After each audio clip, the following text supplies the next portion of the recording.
Hello everyone, आप लोग कैसे हैं? मैं ठीक हूँ। So hello Bindas Wild Fam, welcome back to Indian YouTuber Neelam Naik's channel. I hope आप सब अच्छे हैं. So welcome back to the channel. Hello, नमस्कार, वड़कम, सत श्री अकाल, अस्सलाम वालेकुम, केम हो ना शो ज़रूर बताइएगा मुझे कमेंट्स में. और जैसा आपको पता है कि हम लोग ने स्टार्ट कर दी है कनाडा की सीरीज कह सकते हैं, या तो कनाडा के अपडेट या कनाडा डायरीज, जो भी आप कहते हैं. तो हमने पिछले वीडियो में बात करा था कि हम लोग कनाडा का डिसीजन हमने कैसे लिया, कैसे सारी कंट्रीज़ में से हमने कनाडा को फाइनलाइज करा. तो उसके बारे में थोड़ी संक्षेप में हम लोग ने बातें करी. शॉर्ट वर्जन हम लोग ने कल पिछले वाले वीडियो में दिया था. और आज हम लोग बात करते हैं कि हम लोग जो वर्क वीज़ा स्टोरी है हमारी, उसके बारे में. तो ज़्यादा डिटेल में नहीं, लेकिन हाँ संक्षेप में आपको थोड़ा आइडिया देते हुए इस बारे में आज हम बात करते हैं. तो फटाक से चैनल को सब्सक्राइब कर दीजिए, क्योंकि सब्सक्राइब करना बिल्कुल फ्री है. और ऐसे ही इंटरेस्टिंग और बहुत ही अच्छे अपडेट्स आने वाले हैं कनाडा मूवमेंट से रिलेटेड. तो मेक श्योर टू सब्सक्राइब करना बिल्कुल फ्री है. माता रानी की नोटिफिकेशन बेल टिंग टिंग टिंग उसे जरूर क्लिक करिए, ताकि आपको मेरी नोटिफिकेशन टाइम पर मिलती रहे.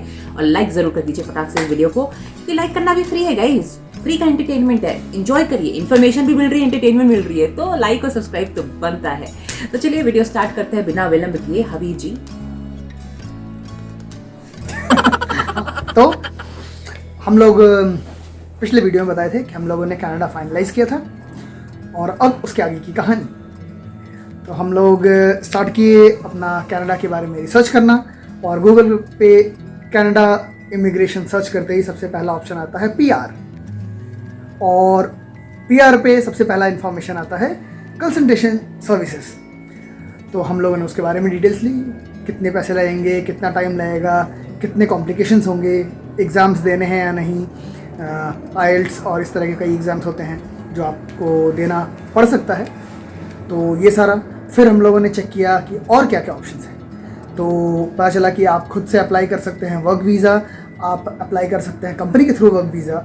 तो ऐसे बहुत सारे तरीके हैं जिससे कि आप एक कंट्री में जा सकते हैं. PR, work visa, tourist visa, आप बिजनेस वीज़ा भी जा सकते हैं, स्टूडेंट वीज़ा है. बहुत सारे ऑप्शंस होते हैं, आपको जो सही लगे, जो आपके लिए फिट बैठे. कंपनी स्पॉन्सर्ड होता है, फैमिली स्पॉन्सर्ड होता है, आपके खुद सेल्फ स्पॉन्सर्ड भी होता है, आप खुद ही अप्लाई करते हैं. इस तरह से बहुत सारे ऑप्शन होते हैं. हम लोगों ने अपना चुना. आप रिसर्च करके आगे देख सकते हैं कि आपके लिए कौन सा बेस्ट फिट है. तो जब हम लोगों ने अपना सारा डिटेल्स वगैरह सर्च कर लिया, तो हम लोगों ने अपनी कंपनी में भी बताया कि we want to do this, और क्या कंपनी हमें रिटेन करना चाहेगी या हमें बाहर से देखना होगा. तो अब इसके लिए कहानियाँ शुरू हुई, मैनेजमेंट डिस्कशन स्टार्ट हुए, और फिर फाइनली ये हुआ कि कंपनी वांट्स टू रिटेन अस. उस डिसीजन के बाद से सारा पेपर वर्क कंपनी ने करवाया. But because this is a personal move, it's not a business requirement पर से बाय द कंपनी ने हाफ ही बेनिफिट उठाया है about the paper work, but relocation is entirely on us. और इसलिए हम लोग अपना रिलोकेशन कर रहे हैं. और रिलोकेशन में बहुत सारे फिर जो चीज़ें होती हैं, सामान कैसे भिजवाना है फ्लाइट से, शिप से, ये सारी चीज़ें उसके बाद स्टार्ट हो. तो इसका मतलब ये हुआ कि हम लोग का मतलब हमारे हाबी जी का पार्शियली कंपनी स्पॉन्सर्ड है. और जो कंपनी है उन्होंने हमारे हाबी जी को रिटेन करने के लिए ये ऑप्शन दिया कि हम आपका ऑफिशियल जो वर्क है, पेपर वर्क, डॉक्यूमेंटेशन जो रिक्वायर्ड है, वो हम देख रहे हैं. लेकिन बाकी जो मूवमेंट आपको करना है, जैसे आपको यहाँ से कनाडा जाना, आपकी टिकट्स, आपका रहना, आपका खाना, आपका सब कुछ जो आपका पर्सनल है, वो आप खुद बेयर करेंगे. तो इसके लिए आपके पास दो चीज़ें होनी चाहिए. पहली चीज़ जो बहुत इंपॉर्टेंट है वो है बजट. क्योंकि अगर आपका पॉकेट साथ नहीं दे रहा तो आप कुछ भी प्लान नहीं कर सकते गाइस. सो अगर आप लोग भी इस चीज़ में मतलब आगे बढ़ना चाहते हैं, किसी भी कंट्री में मूव करना चाहते हैं, तो start making your budget. It is very important, क्योंकि आपको लमसम जो खर्चा हो जाता है उसके अलावा भी आपके पास काफ़ी कुछ होना चाहिए अपने हाथ में. क्योंकि वहाँ पे जाके इमीडिएटली आप डॉलर्स में तो अर्न करोगे नहीं. 1-1.5 महीना मान लो आपके पास जॉब है भी, तो भी 1-1.5 महीना आपको अपनी खुद की इंडियन सैलरी जो आपने अर्न करी है उसी के बेसिस पर, या जो भी कंट्री को आप बिलोंग करते हैं उस सैलरी के उस अमाउंट के बेसिस पर, उस करेंसी के बेसिस पर आपको वहाँ खर्चा करना पड़ेगा. हम लोग डॉलर के में लिए- अर्न करने के लिए टाइम भी लगता है गाइस। हम लोगों के लिए कमाई हुई इंडियन में, खर्चा होगा डॉलर्स में। थोड़ा महंगा लगेगा बट कुछ समय की बात होगी। और सेकंड थिंग क्या है? और सेकेंड थिंग जो कि बहुत इंपॉर्टेंट होती है वो होता है डॉक्यूमेंटेशन। तो अगर आपकी कंपनी में ये ऑप्शन है कि आपको वो ओवरसीज भेज सकती हैं, आपकी रिक्वायर्ड लोकेशन जो भी आप कंट्री आप प्रेफर कर रहे हैं उसमें ऑप्शन है, तो कंपनी से ज़रूर चेकआउट करिए। और उसके अलावा भी पर्सनल मूवमेंट भी आप कर सकते हैं। टाइम ड्यूरेशन शायद ज़्यादा लग जाए, क्योंकि जब सेल्फ आप डॉक्यूमेंटेशन करते हैं ना, हर एक छोटी छोटी चीज़ का इवैल्यूएशन होता है गाइस। आपके बजट तक को देखा जाता है कि क्या आप वहां पहुंचकर सर्वाइव कर सकते हो, क्योंकि आपको एक बजट भी दिखाना पड़ता है कि आपके पास इतनी सेविंग्स हैं, तब जाके आपको वो कंसिडरेशन मिलती है। फॉर एग्जाम्पल PR, हम लोग ने PR के बारे में भी काफ़ी रिसर्च करा, और क्योंकि कोविड बीच में आ चुका था, इसके वजह से PR की जो हमारा करने का प्रोसेस था, या जो भी आप कह सकते हो, उसमें हम लोग जाना चाहते थे पर वो डिलेड हो गया। तो इसलिए हमारे पास ऑप्शन आया कंपनी स्पॉन्सर्ड, तो हमने वही ले लिया जब वो ऑप्शन मिल गया। लेकिन हाँ, PR is one of the ways. उसके लिए भी आपको अपनी सेविंग्स, आपको अपना बैंक बैलेंस अच्छा खासा दिखाना होता है, ताकि आप वहां जाकर, अगर आपको 6 महीने अगर जॉब नहीं मिली तो आप सर्वाइव कर सकते हैं। ये बहुत ही इंपॉर्टेंट चीज़ है। तो please start saving, please start managing your finances, वो बहुत ही इंपॉर्टेंट है। तो एक हो गया कि आपका डॉक्यूमेंटेशन सब सही होना चाहिए, सारे डॉक्यूमेंट्स अलाइंड हो। आपको कुछ पेपर वर्क बनाने हैं, जैसे मैरिज सर्टिफिकेट बनाना है, आपके आधार कार्ड, पासपोर्ट, सारों पे प्रॉपर एक ही एड्रेस रहे, then it will be much better. अलग अलग एड्रेस अगर होगा तो हो सकता है आपको कोर्ट प्रोवाइडेड नोटरी और ये सारा काम आपको प्रोवाइड करना पड़ सकता है। Then it is better to get all those things aligned, और एक बार जब सेटल हो जाएगा then start filing in the paper for immigrations. तो ये हो गया। मैं कंपनी से बात की, कंपनी ने हमारे लिए अलाइनमेंट कर दिया। मेरे लिए कंपनी स्पॉन्सर्ड वीज़ा अभी दिया है, और आपके लिए ओपन वर्क वीज़ा दिया है। यस, मैडम तो कभी कहीं भी काम कर सकती है। तो गाइस, हम दोनों लोग का वर्क वीज़ा ही है, और down the line we will see what to do. अभी फिलहाल तो जो इमीडिएट प्लान है वो हम आपके साथ शेयर कर रहे हैं। जिस तरह से प्लान्स चेंज होते रहेंगे, इवॉल्व होते रहेंगे, ऑब्वियसली आपके साथ वो इन्फॉर्मेशन शेयर होगी ज़रूर। उसके अलावा यहाँ पर हमें टिकट्स बुक करनी है, हमारे होटल्स बुक करने हैं, वहाँ पे रहने का रेंट का जो हमारा छानबीन है, वो सब कुछ वहाँ जाकर हमें देखना है। कुछ हम यहाँ पे भी एक्सप्लोर कर रहे हैं ऑप्शन। तो इन सब चीज़ के लिए भी प्रिपेयर्ड रहिए आप। अगर आपके पास कोई कंसल्टेंसी का हाथ नहीं है, अगर आप सारी चीज़ें खुद डील कर रहे हैं, so there could be a lot of pressure, क्योंकि डॉक्यूमेंटेशन जो होता है वो बहुत सिंपल होता है, कोई भी ताम झाम नहीं है उसके अंदर, लेकिन you have to make sure कि वो करेक्ट हो। ऑल राइट, तो डॉक्यूमेंट्स आपके क्लियर होने चाहिए, और एक बार आप पेपर वर्क जब स्टार्ट करा देंगे तो आपको वीज़ा के लिए काफ़ी कुछ प्रोसेस से गुजरना होगा। एक प्रोसेस होता है जिसमें कि आप फाइल करते हैं सारे पेपर वर्क। हमारे लिए हमारी कंपनी ने कर दिया था, बट पेपर वर्क हमें सारा साइन करके उनको देना पड़ा, प्रोवाइड करना पड़ता है। उसके बाद फिर उन लोगों ने फाइल इन कर दिया। जब पहली बार फाइल इन हो जाता है, उसके बाद आपको जाना होता है मेडिकल चेकअप के लिए, जिसके बारे में हम एक अलग वीडियो बनाएंगे। उसमें हम लोग क्या क्या देंगे। तो गाइज, मेडिकल में क्या क्या रिक्वायरमेंट होती है, कौन से टेस्ट किए जाते हैं, वो आपको अवेलेबल होता है। हर एक वीज़ा कैटेगरी के लिए डिफरेंट होता होगा, I guess. We are not sure, so please don't quote us on that. आप चेक कर सकते हैं। लेकिन इस पैंडमिक में हमारा मेडिकल चेकअप कैसे हुआ, हमारा एक्सपीरियंस, ये सब हम एक अगली वीडियो में आपके साथ शेयर करेंगे। यस, अलग ही एक्सपीरियंस था स्पेसिफिकली अबाउट कोविड, तो वो आपको अगली वीडियो में पता चलेगा। एक बार हम लोग का मेडिकल जो चेकअप था वो कंप्लीट हो गया।